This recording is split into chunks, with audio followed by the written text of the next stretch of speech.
Welcome friends, this is Kathy Rigby here and you're joining me in my creative cutter room. I'm going to be making this lovely little I'm calling it a shopping bag, but it's a little gift bag. I'm going to teach you how to make it. This comes from an 8x8 sheet of paper, which explains why this one's here. You can also make this out of a 6x6, and this one is a two-tone paper, and I've made little double handles on this. I haven't really decorated it up yet because I'm trying to decide who this might be for. But there are the two sizes of the little gift bags. These remind me of little shopping bags that you get when you're, in the department stores. So that's what we'll be making today. So let me just show you quickly the 6x6 piece. My favorite thing to do is just use up your 6x6. Whoops, let me get that in the camera correctly. A 6x6 paper pad. I love Echo Park paper pads, and they have some amazing collections that are very versatile. So there's your 6x6. Now mine has that little edge right there, so I just want to trim that off. Let me set my scoreboard aside for a minute. You just want to make sure that you get a true 6x6 piece of paper. When it comes in the pad, you just want to take that little edge off. You will need a scoreboard. If you don't have this, then feel free to use your paper trimmer. These lines on my scoreboard are to help me stay straight. Sometimes when I'm scoring, I can get a little crooked, and the red lines help me do that. It doesn't matter which side you want to use. They're both cute. I want to use this as the outside. I'm going to take two edges and score at 1.5 inches. So I'm going to do that from opposite ends. So there's 1.5 there. I'm going to go 1.5 here. And then from the opposite end, I'm going to do 2.5. 2.5 there. And I'm going to do 2.5 here. So we move that out of the way. And I'm just going to fold over all of these score lines.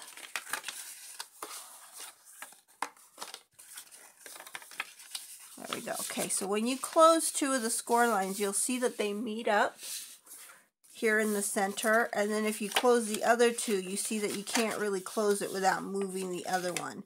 So that's not the edge we're going to work on. We're going to work on the ones that close up like this. But you want to make sure everything's nice and scored, so it's very pliable. When you're working with the two-sided cardstock, sometimes that can not be as pliable. So once you close it up like this, you'll notice that there's a score mark right here.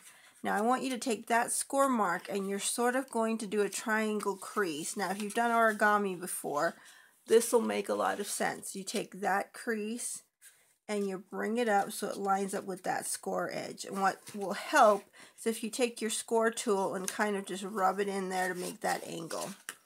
So for those of you that have ever made those little paper cranes, this is a lot like that. So there's another score mark right here, and I'm going to take that score mark and line it up on this score line. And again, you're making that triangle with your bone folder. I hope you can see that in the camera. So you're going to repeat that on this side. There's a score mark there and a score mark there. You're going to take this first one and meet up. Now, I saw this bag online from someone. I'm a Stampin' Up! Demonstrator, and my upline is Chicken Scratch. And she has some wonderful tutorials about making little boxes and bags for gifts ideas. And she made the little one on her site. And that gave me the idea to try a little bit bigger gift bag for some of these life events that are happening right now. It's a great time for weddings and graduation. Now I'm just taking score line to score line, and I'm coming in here and creasing the triangles. What you'll wind up with when you get that all done is a little tote that works like that. Now you may want to pinch the edges here just so you can get a nice tight grasp right there. So that's the first bag. That's this little one. Now to do the handles, you're going to hole punch, and she did hers a little bit differently. I wanted these little shopping bag handles. And then I'm going to, her idea was to put a little paper clip there. I'm going to go ahead and probably use a clothespin, and on the clothespin I'm going to add a sentiment or a little figure. I may do something else. I might surprise you with what I'm going to do, but that's the size to do her little one. And to do the handles, then you go ahead and hole punch, or you can use a paper clip and turn that into whatever kind of little gift box you like. Now that's adorable and would work for some little hugs, but what I want to do is do something a little bit bigger. Here's mine, and you can see this is quite a bit bigger from this one. And I made mine a little bit more of a solid box. She kind of left her sides free like this, so when you open it, these were not glued down. But I glued my sides down, so to do that you would put glue here and here, and then I also glued in there, and you can just use your score tape for that, but it kept it a little bit more solid. And this is a little bit more substantial of a bag, so you could put a gift card in there, you could fill it full of candy, you could put, you know, look at my little blocks here, you could put a couple of little things in there. So if you had a couple of little gifts you want to just tow in there. And I did it shopping bag style. Now this is Die Cuts with a View paper stack. No, I'm sorry, it's not. This is Paper Studio paper stack. It is the thickness of two-sided, but it comes as 12 by 12 in a paper pack. And rather than use two-sided, I like the white core inside, because some of this in the fold will be on the inside. So I kind of like that white look inside. I thought it was nice and clean. So that's what I'm using. I trimmed the 12 by 12 down to a 8 by 8. And then you can do this from the back side or the front side. It's up to you. But your first score mark is going to be at the 2-inch mark. And then you're going to turn your paper over, and from the opposite corner you're going to go 2 inches again. So when you fold these in, I'm going to show you real quick, these will touch. Okay, that becomes important. Oops, if I throw my tools around. So you want to give that nice, good score. This is glittered paper, so there needs to be a really good crease. Now, from the opposite ends, you're going to score at 3 inches.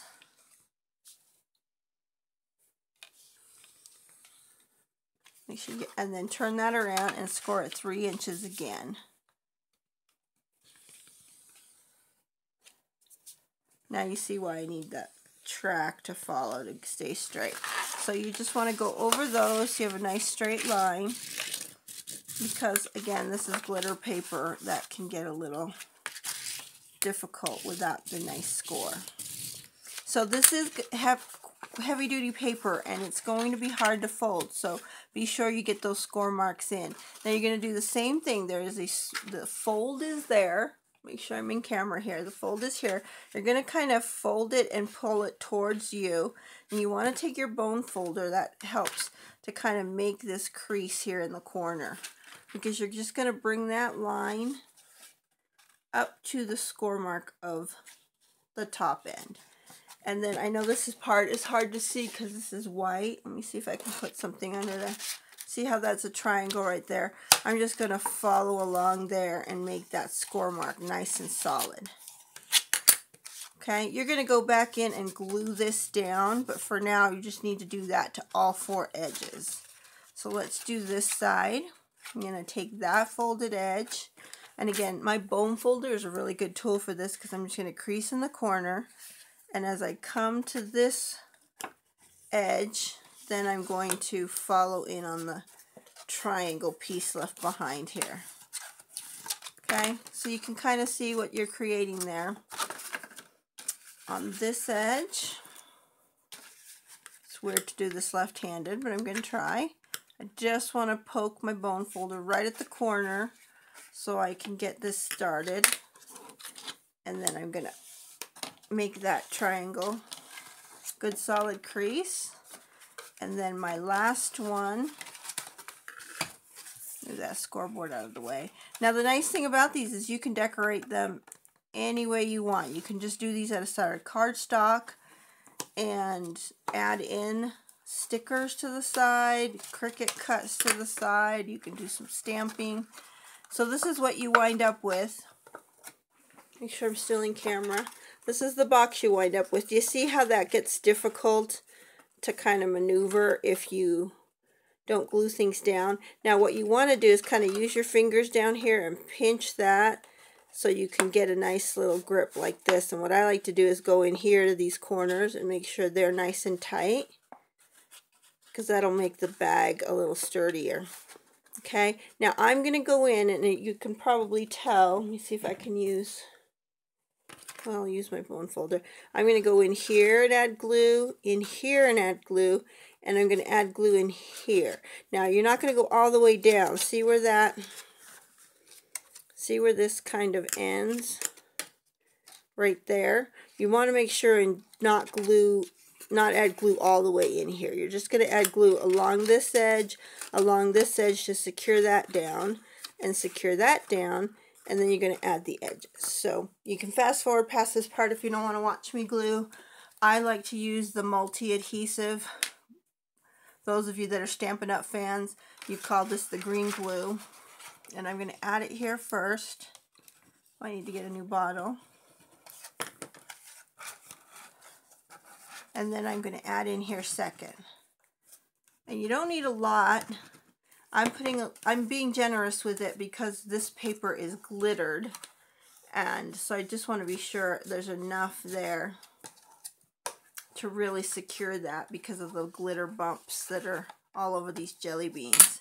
And you want to just kind of hold that down. Now, if you have clothespins, those are a great little tool for kind of securing some of these things down. So you can use those to just kind of pinch right in there.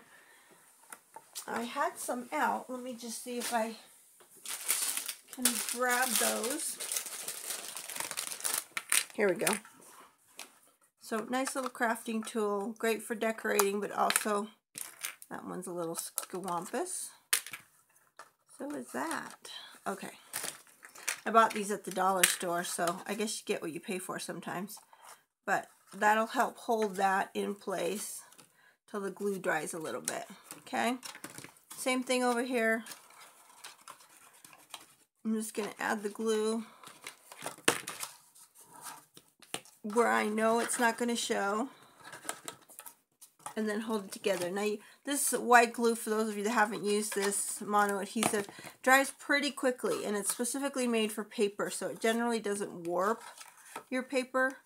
But you do want to flatten it out. You don't want it to dry in lumps or, you know, in big puddles. So I just like to clip this down for a minute. It really doesn't take that long to glue, and you wind up with a purse that looks like that.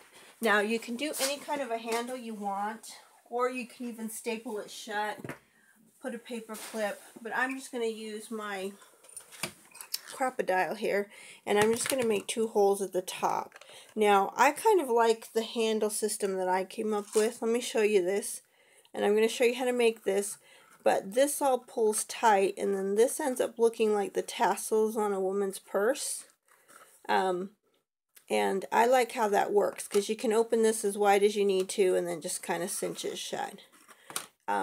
If you don't like the knot there, I kind of like the knot there because I think it looks like a tassel. But if you, it would be even cute to put a little piece of chain with like a monogram initial, and it would look like a purse embellishment.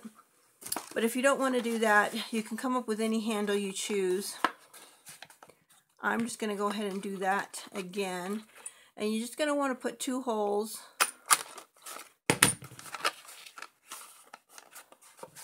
I'm eyeballing this. If you're really picky about making sure things line up and are super straight, you're welcome to do that. I've done enough of these that I feel okay about just eyeballing it. And of course, when I say that, one is different than the other. For this particular purse, I thought about using this strap, but it's a little wide. I could force it in there. I might still. The other color option I had was to just go ahead with white, but there's so much white in here. I think I will go ahead and try this one. Get my clips out of the way. You can see that dries pretty quickly. I'm just going to go flatten everything again to make sure the box is nice and solid. Okay. And I'm going to make the hole a little bit bigger. Normally I wouldn't advise you to make the hole bigger, but because this ribbon is a little wider, I think we can get away with it. So.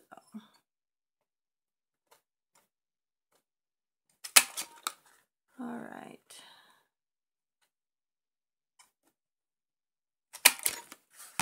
Okay. So I'm just gonna, a nice pointy edge works. I'm just gonna thread that through. And I'm gonna go all the way around and not cut it till I'm all the way through.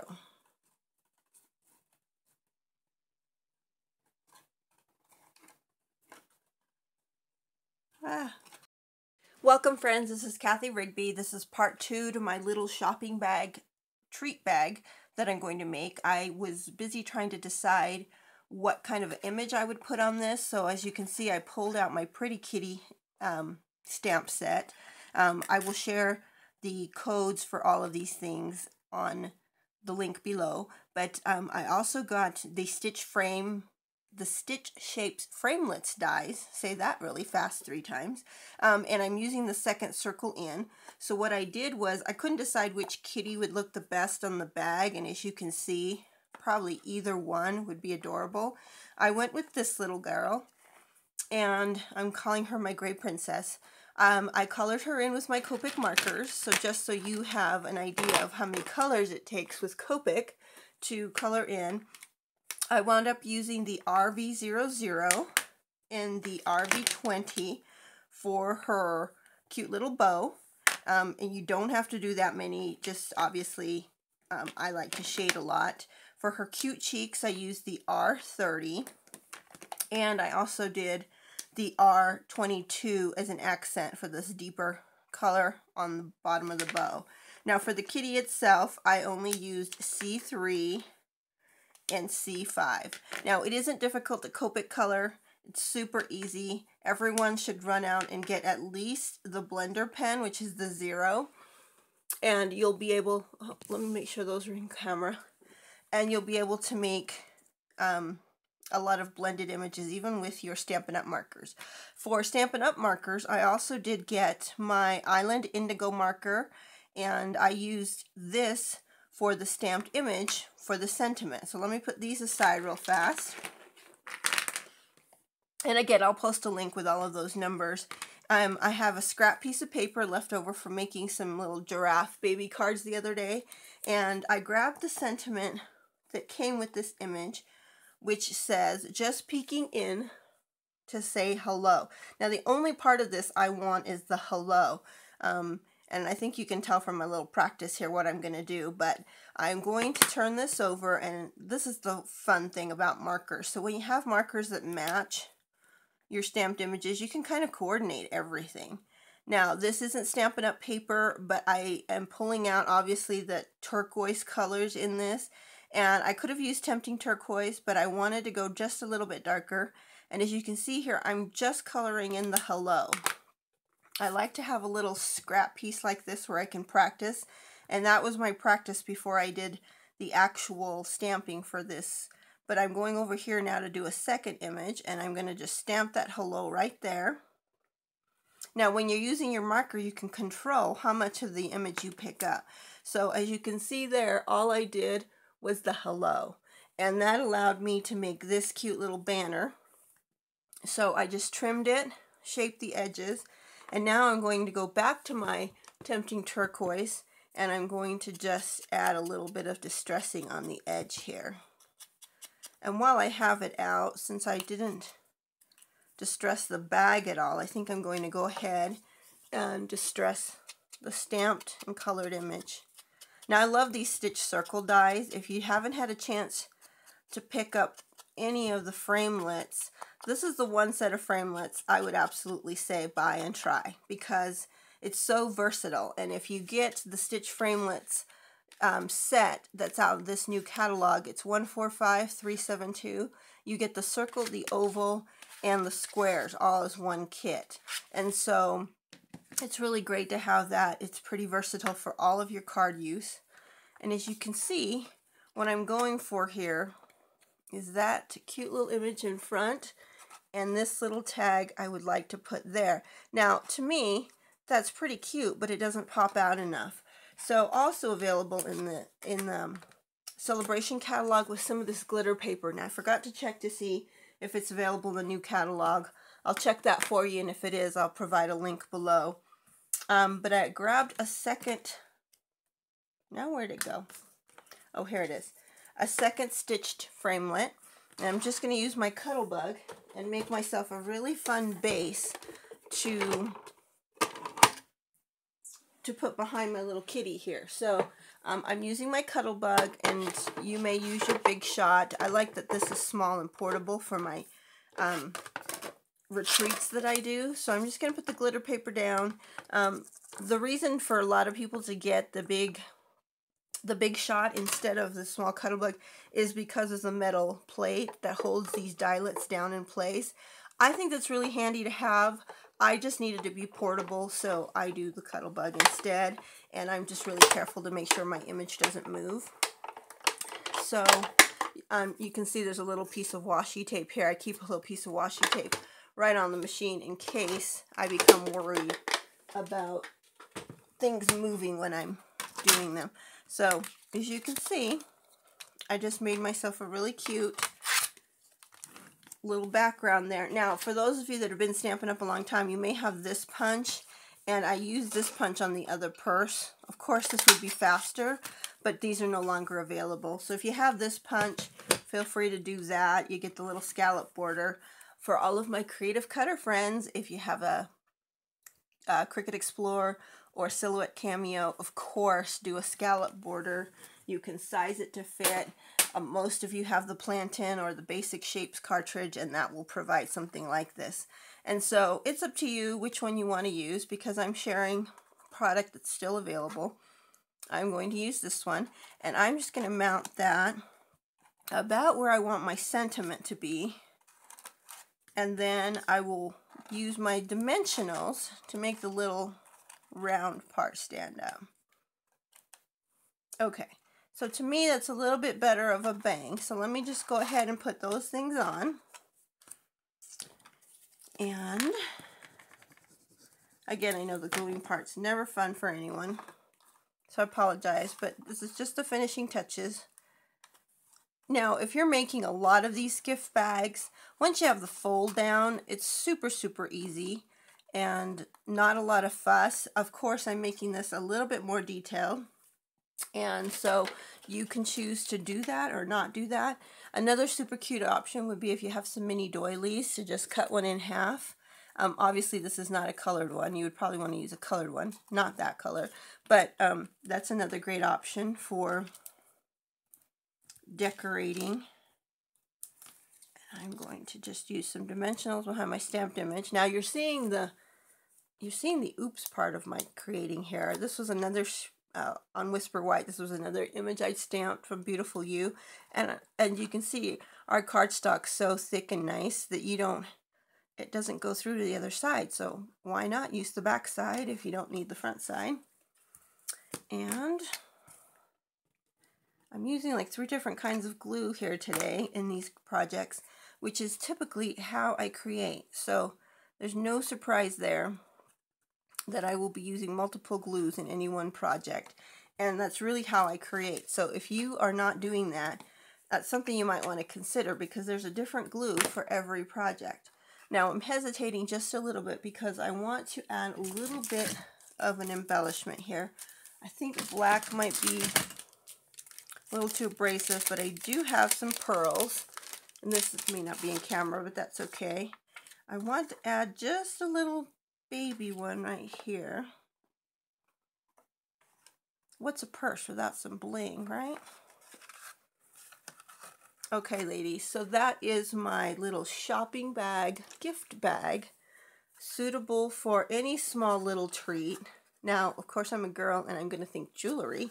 It's a perfect size for a cute jewelry box, right? So if you're going to give your girlfriend something special, or, you know, a 4 box of chocolates. I've seen some designer chocolates that come in these really cute little boxes with 4 little treats in there. If you're going to do something special like that for a friend for a birthday, why not give them something super special and add the little gift shopping bag?